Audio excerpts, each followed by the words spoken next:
In today's video, I'm going to teach you how to create and save a reusable print set in Revit. A print set is a named collection of views and sheets that you can call up anytime you need to publish or export consistently.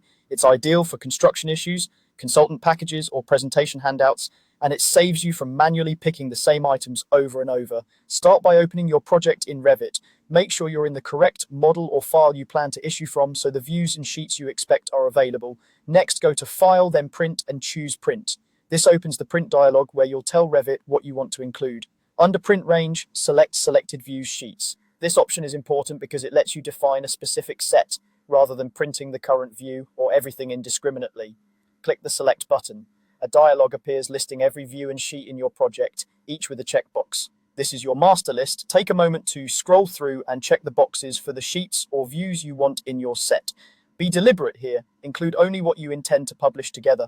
For example, you might include title sheets, floor plans, sections, and details that belong to the same issue.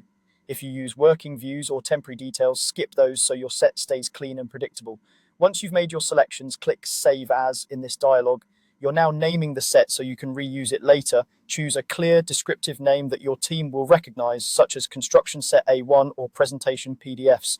A consistent naming convention helps everyone find the right set quickly, and it reduces mistakes when deadlines are tight. Saving here locks in your current selection as a reusable print set. That means the next time you return to print, you can recall the same collection without rechecking boxes. It's a simple step that pays off every time you issue a package. Finally, click OK to confirm. You'll return to the main print dialog with your selected views/sheets choice intact and your set saved for future use. From this point on, you can rely on your named set whenever you need to produce the same group of views and sheets, ensuring consistency across deliverables and saving valuable time. That's it. Quick, reliable, and easy to maintain.